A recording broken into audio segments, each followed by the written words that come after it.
Hello students, आज की video में हम पढ़ेंगे एक्सरसाइज 1.2 का इंट्रोडक्शन। ठीक है, एक्सरसाइज 1.1 हमारी कंप्लीट हो चुकी है। चलिए देख लेते हैं एक्सरसाइज 1.2 में क्या है। एक्सरसाइज 1.2 में फंडामेंटल थ्योरम ऑफ अरिथमेटिक है हमारे पास, और ये थ्योरम क्या कहती है इसे समझ लेते हैं। Every composite number has unique prime factorization if we ignore order. ये कहना चाह रहा है हमसे कि सभी कंपोजिट नंबर के पास यूनिक का मतलब एक जैसा प्राइम फैक्टराइजेशन होगा यदि हम ऑर्डर को इग्नोर करें। ठीक है, चलिए सबसे पहले इस थ्योरम को समझने के लिए हमें प्राइम नंबर और कंपोजिट नंबर के बारे में अच्छी तरह से जानकारी होना जरूरी है। तो प्राइम नंबर के बारे में देख लेते हैं कि प्राइम नंबर क्या कहता है हमें। ठीक है, prime number a number which has no factor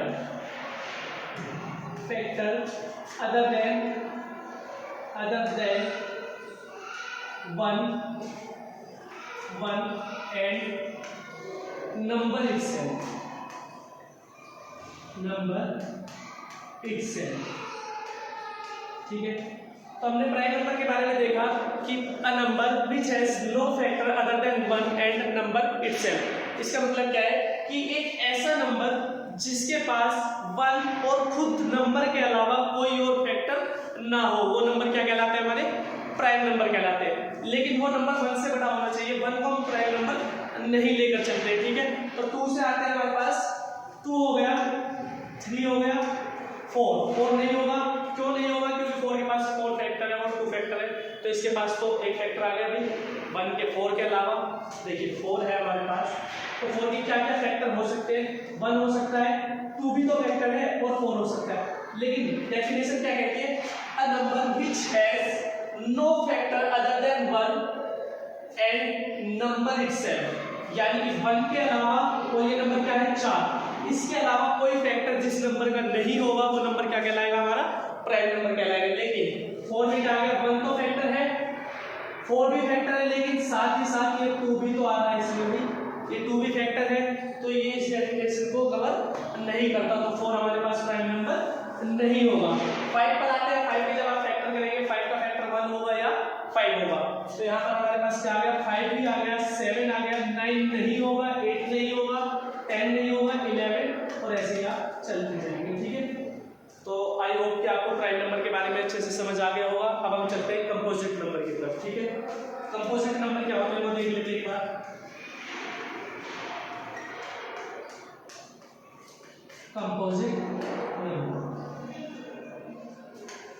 composite number क्या कहते हैं? Definition a number which has, देख लेते हैं एक बार। A number which has at least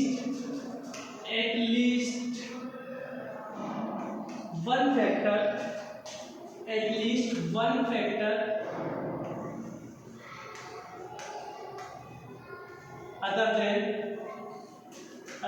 other than 1 and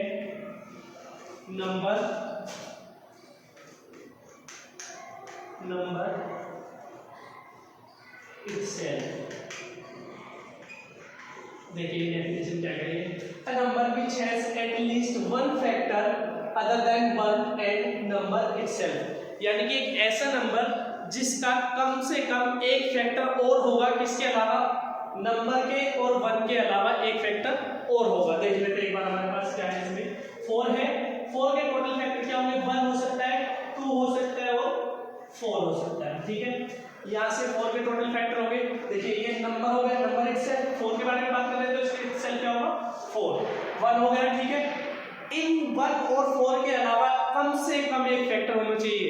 कम से कम एक का मतलब कि एक से ज्यादा कितने भी हो, लेकिन कम से कम एक तो होना ही चाहिए। ठीक है, वही हम यहाँ पर 4 में देख पा रहे हैं। 4 का 1 फैक्टर हो गया, 4 हो गया, लेकिन कम से कम वाली कंडीशन को 2 वेरीफाई कर रहा है। ठीक है, कम से कम एक फैक्टर क्या मिल गया हमें? 2, तो 4 हो गया हमारे पास क्या? Composite number. ठीक है, इसके बाद 6 हमारे पास कंपोजिट नंबर होगा। क्यों? क्योंकि 6 का फैक्टर 1 है और 6 है, ये तो है ही। इसके अलावा कम से कम एक में हमारे पास 2 आ गया और 3 आ गया। ठीक है, तो 6 हो गया, इसके आगे हमारे पास हो गया 9, इसके आगे हो गया 10, 8 भी हो सकता है, 8 को इधर लिख लेते हैं, 8 भी तो कंपोजिट नंबर है, 10, 12, 14 और ऐसे, ठीक है। आगे तक जिस नंबर का कम से कम एक फैक्टर मिल रहा हो वो क्या हो जाएंगे, कंपोजिट नंबर, इसके अलावा 1 और नंबर के अलावा, ठीक है। आई होप कि आपको कंपोजिट नंबर और प्राइम नंबर समझ आ गया होगा। इन कंपोजिट नंबर और प्राइम नंबर से हमें क्या देखने को मिल रहा है कि सबसे छोटा स्मॉलेस्ट प्राइम नंबर, यहाँ देख लेते हैं, इधर देख लेते हैं, स्मॉलेस्ट प्राइम नंबर क्या है हमारे पास, स्मॉलेस्ट प्राइम नंबर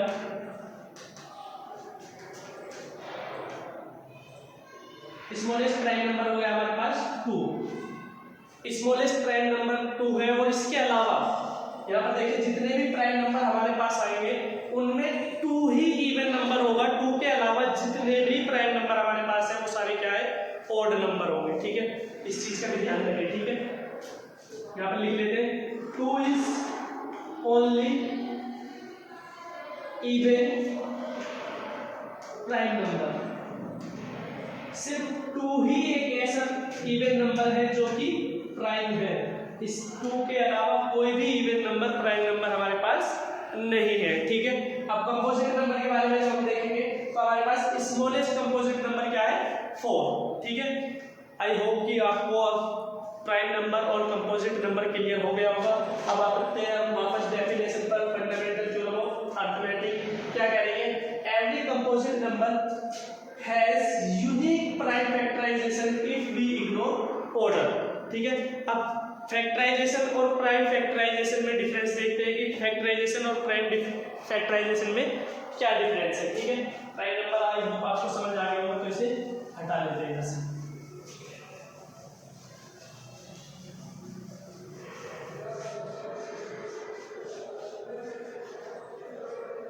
देखिए पहले फैक्टर देखते हैं कि फैक्टर क्या होता है। मान लीजिए आप कोई भी एक नंबर लीजिए, हम ले लेते हैं 24, ठीक है।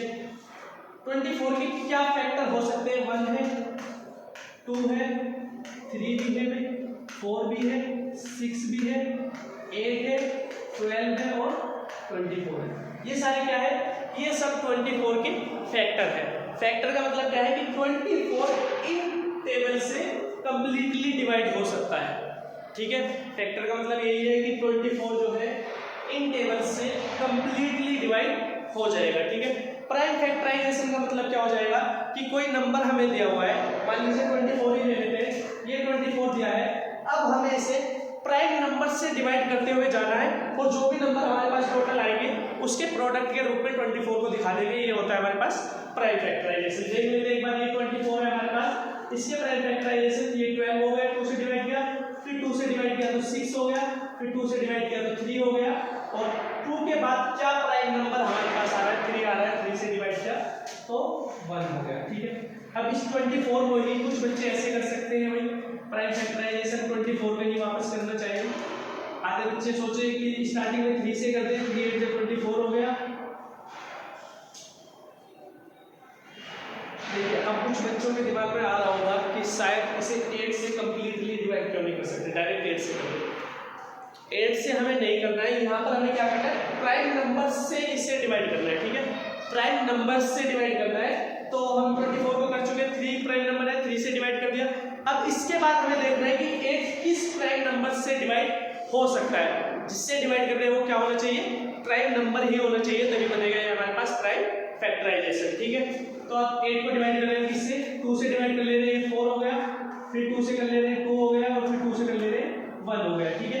अब कुछ बच्चे लिखना चाहेंगे 24 का प्राइम फैक्टराइजेशन की प्रोडक्ट की फॉर्म में इसे लिखेंगे, तो कुछ बच्चे लिखेंगे 3 × 2 × 2 × 2, ठीक है। जिसने इस तरह से किया है वो बच्चे क्या लिखेगा, 24 = 2 × 2 × 2 × 3। अब देखिए अब डेफिनेशन पर आते हैं वापस, every composite number has unique prime factorization if we ignore order, ठीक है। यदि हम ऑर्डर को इग्नोर करें तो हमारे पास प्राइम फैक्टराइजेशन क्या आता है, यूनिक आता है, ठीक है। अब देख लीजिए एक बार, 24 का किसी बच्चे ने इस ऑर्डर में किया कि 3 को पहले ले लिया, फिर 2 लिया, फिर 2 लिया, फिर 2 लिया, ठीक है। लेकिन यहाँ पर क्या क्या नंबर्स आए हैं, 2 2 आया है 3 टाइम्स, ठीक है, और 3 आया है 1 टाइम्स। तो प्राइम फैक्टराइजेशन बताया हूँ कि 2 3 टाइम्स आ रहा है और 3 1 टाइम्स आया है, ठीक है।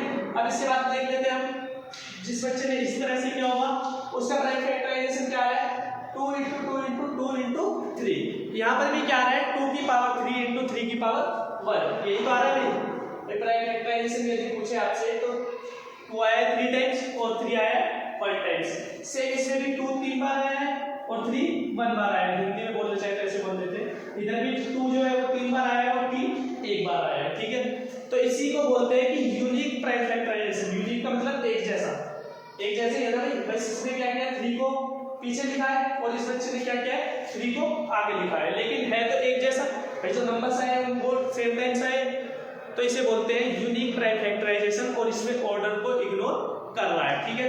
लेकिन जिस बच्चे ने इस तरह से किया है, अगर उससे बोला जाए कि इसे असेंडिंग ऑर्डर में अरेंज कर ले, ये जो फैक्टराइजेशन हमारे आए हैं प्राइम नंबर्स के, इन्हें असेंडिंग ऑर्डर में अरेंज करिए, तो बच्चा क्या करेगा भाई, 24 = 2 × 2 × 2 × 3 हो गया ऐसे,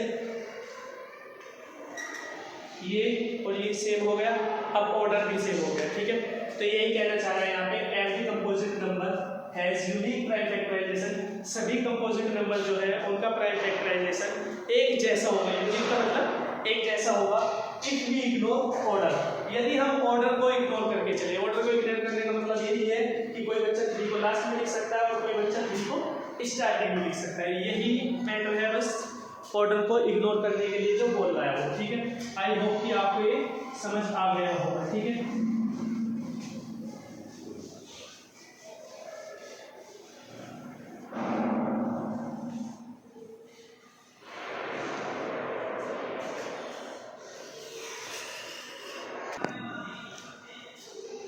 अब जो स्टूडेंट्स एक्सरसाइज 1.2 के इंट्रोडक्शन में हमने भी पढ़ा फंडामेंटल थ्योरम और अर्थमेटिक। अब हम पढ़ेंगे कि फैक्टर ट्री क्या है, ठीक है। प्राइम फैक्टराइजेशन की फॉर्म में एक फैक्टर ट्री टॉपिक आपकी बुक में दिया जाता है। देख लेते हैं कि इस टॉपिक को कैसे करना होता है। मान लीजिए कोई नंबर आपको स्टार्टिंग में दे दिया है, कुछ भी नंबर दे सकता है, वो जो भी होगा कंपोजिट नंबर ही होगा, ठीक है। इसको आपको फैक्टर ट्री की फॉर्म में रिप्रेजेंट करना है, तो आप क्या करेंगे, सबसे पहले देखेंगे कि किस प्राइम नंबर से 56 को डिवाइड किया जा सकता है। हमें क्लियरली दिखाई दे रहा है 56 है, लास्ट में इवन नंबर है, तो 2 से क्लियरली डिवाइड हो जाएगा। तो 2 से डिवाइड करने की कोशिश करेंगे और कुछ इस तरह से डिवाइड को करते हैं, ठीक है। इधर आ जाएगा 2, इधर आ जाएगा हमारे पास 28। अब देखिए इस वाले बॉक्स में हमारे पास क्या है, एक प्राइम नंबर है, ठीक है।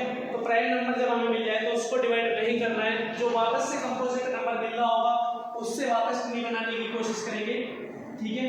हमें क्लियरली दिखाई दे रहा है 2 से फिर डिवाइड हो जाएगा, तो इधर आ जाएगा 2 और इधर आ जाएगा 14, ठीक है। फिर क्लियरली दिखाई दे रहा है कि 14 जो है वो भी 2 से डिवाइड हो जाता है, तो हम यहाँ पर क्या करने वाले हैं, इधर आ जाएगा हमारे पास वापस से 2 और इधर आ जाएगा 7, ठीक है। अब देखिए जितने लेफ्ट हैंड साइड में बॉक्स आए हैं और लास्ट वाला बॉक्स जो राइट हैंड साइड को होगा उनकी मल्टीप्लाई की फॉर्म में नंबर को लिख देते हैं। देखिए 56 है हमारे पास, ठीक है। लेफ्ट हैंड साइड में क्या है, 2 × 2 × 2, 2 × 2 × 2, 3 टाइम्स 2 आया। फिर लास्ट वाली लाइन में जो राइट हैंड साइड में होगा उसे भी लिखते हैं, क्यों, क्योंकि ये भी एक प्राइम नंबर ही है। इसे चाहे तो आप डिवाइड इस तरह से कर सकते हैं, इस तरह से इसे डिवाइड कर सकते हैं, या तो कि इधर 7 ले लीजिए और इधर आ जाए 1, ठीक है। एक स्टेप और बढ़ा सकते हैं, नहीं बढ़ाना चाहे तो आपको ये पता होना चाहिए कि क्या हमारे पास प्राइम नंबर है, इससे ज़्यादा इसे डिवाइड नहीं किया जा सकता। तो आप एक राइट हैंड साइड वाला बॉक्स उठा लेंगे, इधर क्या आया हमारे पास 7, ठीक है। किसी बच्चे को अगर राइट हैंड साइड वाला बॉक्स उठाने में प्रॉब्लम हो रही है या कंफ्यूजन है तो वो क्या कर सकता है, वो इस तरीके से इसे कर सकता है कि 56 है हमारे पास, ठीक है। हमने इसे प्राइम फैक्टर ट्री की फॉर्म में रिप्रेजेंट करने की कोशिश की, तो हमें मिला इधर 28, इधर मिला 2, ये मिला 14, फिर इधर से 2 और इधर से 7। देखिए हमें ये पता चल रहा है कि 7 प्राइम नंबर है। आप इतना चाहे तो इतना छोड़ सकते हैं इसे, एक स्टेप और आपको करना है, वहां से राइट हैंड साइड वाले नंबर्स को लेने की झंझट खत्म हो जाएगी, तो आप इसे इतना कर सकते हैं। यहाँ पर आ जाएगा हमारे पास 7 जो कि एक प्राइम नंबर है, और इधर आ गया 1। ठीक है, अब आपको करना है जब किसी स्टेप पर 1 आ जाए तो 1 आने के बाद आपको क्या करना है, लेफ्ट हैंड साइड के जितने भी नंबर्स आपने लिखे हैं उनके प्रोडक्ट की फॉर्म में आप नंबर को दिखा सकते हैं। यहाँ से 56 बराबर हो जाएगा 2 × 2 × 2 × 7। आई होप कि आपको ये समझ आ गया होगा, नोट कर लीजिए। हाँ तो स्टूडेंट्स, हमारे पास फैक्टर ट्री की 2 प्रॉब्लम्स है, इन्हें सोल्व करने की कोशिश करते हैं। देखिए इधर हमारे पास 120 दे रखा है। अभी हमने पीछे देखा कि इसके फैक्टर्स कैसे करते हैं, प्राइम फैक्टर है जैसे कि फॉर्म में से लिखते हैं। सबसे पहले हम देखेंगे कि प्राइम नंबर हमारे पास क्या है, छोटा 2 से 120 क्लियरली हमें पता चल रहा है कि डिवाइड हो जाता है, ये 2 आ गया और इधर आ गया 60। ठीक है, अब हमें देखना है कि इन दोनों में से कंपोजिट नंबर क्या है। 2 प्राइम नंबर है, 60 कंपोजिट नंबर है, तो 60 के आगे प्रोसेस करेंगे हम। वापस देखते हैं कि ये 2 से डिवाइड हो रहा है, इधर 2 आ जाएगा हमारे पास और इधर आ जाएगा 30।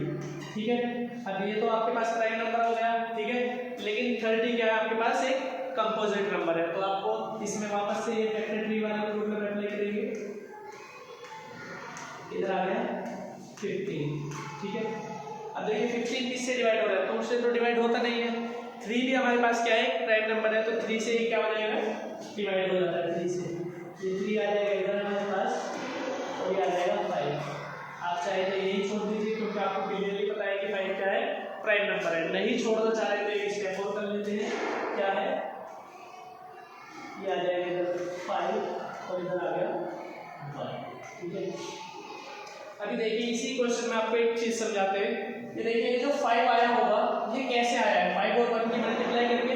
फिर ये जो 15 आया है ये कैसे आया है, 5 और 3 की मल्टीप्लाई करके। ये जो 30 आया है ये कैसे आया है, 15 और 2 की मल्टीप्लाई करके। ये 60 कैसे आया है, 30 और 2 की मल्टीप्लाई करके। ये 120 कैसे आया है, 60 और 2 की मल्टीप्लाई करके। ठीक है, अब यहाँ पर देखिए ये प्रॉब्लम आपके पास आ सकती है, बुक में आपको दी होगी। ये ब्लैक बॉक्सेस दिए होंगे, इन बॉक्सेस के नंबर फाइंड करने के लिए वो आपसे बोलेगा कि बताइए इस बॉक्सेस में क्या नंबर आ सकते हैं। ठीक है, वापस चलते हैं, ये 3 कैसे आएगा, लास्ट वाले दोनों की मल्टीप्लाई करके। तो 1 में किसकी मल्टीप्लाई करें हम, 1 में 3 की मल्टीप्लाई करेंगे तो हमें क्या मिल जाएगा, 3 मिल जाएगा। ठीक है, इसके बाद चलते हैं इधर, ये 9 कैसे आया होगा, 3 की और इस बॉक्स में जो भी नंबर होगा उसकी मल्टीप्लाई करके। तो 3 की किससे मल्टीप्लाई करेंगे, 9 मिल जाए। आपको क्लियरली पता लग रहा है कि 3 की जब आप 3 से मल्टीप्लाई करेंगे तो यहाँ पर 9 मिल जाएगा। ठीक है, अब यहाँ पर देखिए इसमें क्या करेंगे, ये वाले बॉक्स में भी नहीं पता आपको क्या है और इधर भी नहीं पता कि इधर क्या है। ठीक है, तो इस प्रॉब्लम में आपको क्या करना है, ऊपर से नीचे की तरफ आ जाइए वापस। यहाँ पर क्या है 36, ये 36 कैसे आया होगा, सॉरी 36 तो गिवन होगा आपको। ये 36 को जब आप 2 से डिवाइड कर दे रहे हैं तो इधर क्या बचना चाहिए, 18। ठीक है, अब ये 18 कैसे आया होगा, 9 और इस बॉक्स की मल्टीप्लाई करके। तो इस बॉक्स में क्या होना चाहिए, देखिए 9 into black box equals to 18, यही तो कंडीशन है भाई। 9 और ब्लैक बॉक्स की मल्टीप्लाई करके आपको 18 मिल रहा है। फाइंड क्या करना है कि ब्लैक बॉक्स में क्या आएगा। ठीक है, तो ब्लैक बॉक्स इधर ही रहा हमारे पास और ये क्या हो जाएगा 18/9। ठीक है, तो ब्लैक बॉक्स में क्या आ जाना चाहिए, 2 आ जाना चाहिए। ठीक है, तो इधर आ जाना चाहिए 2। आई होप कि आपको ये समझ आ गया होगा, ज्यादा मुश्किल नहीं है, 9th क्लास में ही है। फैक्टराइजेशन आपको पता होना चाहिए, 6th 7th क्लास में बता दिया जाता है, बस वही प्रोसेस है। ठीक है,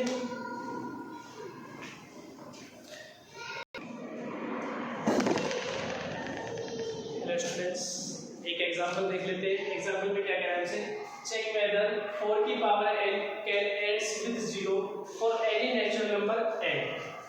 सबसे पहले इस क्वेश्चन को देखते हैं कि कहना क्या चाह रहा है। ये हमसे कहना चाह रहा है कि जैसे कि 4 की पावर 1 पे हमें n में क्या मिल रहा है, 4 ही मिलता है। 4 की पावर 2 करेंगे तो n में क्या मिल रहा है, हमें 16 होता है, n में क्या मिल रहा है, 6 मिल रहा है। 4 की पावर 3 करेंगे तो हमें क्या मिलता है, 64 मिलता है, n में क्या मिल रहा है, 4 मिल रहा है। तो ये ऐसे कहना चाह रहा है कि n की किसी भी वैल्यू के लिए यदि मैं इस तरह से लिखना चाहूँ 4 की पावर n क्या है, n कोई भी एक नेचुरल नंबर हो सकता है। तो क्या हमारे पास 4 की पावर n कभी 0 से एंड हो सकता है। 0 से एंड होने का मतलब क्या है कि इसके यूनिट प्लेस पर कभी 0 आ सकता है क्या। ठीक है, अभी हमने देखा 4 की पावर 1 पे हमें क्या मिलता है, 4 की पावर 2 कर रहे हैं तो यूनिट प्लेस पर 6 मिल रहा है, 4 की पावर 3 करते हैं तो अभी यूनिट प्लेस पर क्या मिल रहा है 4। ऐसे वो कहना चाह रहे हैं कि यहाँ पर 1 2 3 की जगह कोई भी नेचुरल नंबर यदि हम रख दे तो हमें क्या कभी ऐसा मिल सकता है कि वो नंबर जो होगा उसके यूनिट प्लेस पर 0 मिल जाए। ठीक है, चलिए पहले हम ये देख लेते हैं कि जिन नंबर के एंड में 0 मिलता है उनका प्राइम फैक्टराइजेशन किस प्रकार का है, ये देख लेते हैं। ठीक है, तो किसके एंड में 0 मिलता है, 10 के एंड में 0 मिलता है, इसका प्राइम फैक्टराइजेशन 2 × 5। ठीक है, 20 के एंड में 0 मिलता है 2 × 2 × 5। 30 के एंड में 0 मिलता है 2 × 3 × 5। 40 के एंड में 0 मिलता है 2 × 2 × 2 × 5। ठीक है, बाकी ऐसे ही बहुत नंबर भी मिलेगा। ठीक है, तो हमने यहाँ से इन 4 नंबर से हम क्या देख पाए कि जिस भी नंबर के एंड में 0 आ रहा है, जिस भी नंबर के एंड में 0 आ रहा है उसके प्राइम फैक्टराइजेशन में कहीं ना कहीं आपको 2 × 5, ये देखिए इसे यदि मैं अरेंज करके लिखूं इस तरह से लिख लेते हैं 3 × 2 × 5। ठीक है, इसे देखिए उसमें कहीं ना कहीं आपको प्राइम फैक्टराइजेशन में 2 × 5 जरूर मिल रहा होगा। ठीक है, 2 × 5 देखिए 10 के एंड में 0 आ रहा है 2 × 5, 20 के एंड में 0 आ रहा है इसमें 2 × 5 की कंडीशन हमें मिल रही है, 30 के एंड में 0 आया 2 × 3 × 5 का अरेंज करके जब लिखा तो 3 × 2 × 5 के फॉर्म में लिखा तो 2 × 5 मिल गया। ठीक है, 40 के एंड में 0 आ रहा है तो यहाँ से हमें क्या मिल रहा है 2 × 2 × 2 × 5। यहाँ पे हमें क्या कंडीशन मिल रही है 2 × 5 की कंडीशन मिल रही है। तो इससे ये पता चलता है हमें कि जिस भी नंबर के एंड में 0 आ रहा होगा उसमें हमें क्या मिलेगा, प्राइम फैक्टराइजेशन में 2 × 5 जरूर मिलेगा। ठीक है, चलिए ये समझने के लिए था, आप चलते हैं अगले क्वेश्चन की तरफ। ठीक है, क्या है हमारे पास, वो पूछना चाह रहे हैं कि 4 की पावर n, 4 की पावर n क्या कभी 0 से n हो सकता है। ठीक है, चलिए सॉल्यूशन देख लेते हैं इसका क्या है हमारे पास सॉल्यूशन। सबसे पहले ये देखिए जिसकी भी पावर n दी है 4 के अलावा कोई भी नंबर दे दे वो आपको। ठीक है, इसकी नंबर में प्राइम फैक्टराइजेशन क्या है। ठीक है, इस नंबर के टोटल प्राइम फैक्टराइजेशन क्या है, देखिए 4 है हमारे पास 2। ठीक है, तो प्राइम फैक्टराइजेशन क्या मिल गया 4 की पावर n का यदि हम टोटल प्राइम फैक्टराइजेशन देखें तो क्या मिल जाएगा 2 × 2। ठीक है, तो इसमें तो 5 नहीं आया, 2 तो आ गया, लेकिन प्राइम फैक्टराइजेशन में क्या नहीं आया 5 नहीं आया। तो हम लिखेंगे यहाँ पर प्राइम फैक्टराइजेशन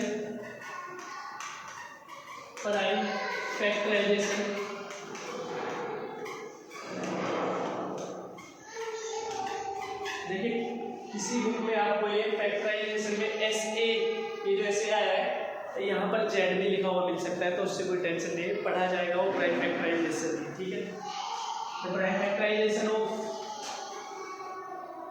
4 की पावर n लिख ले, 4 की power n does not contain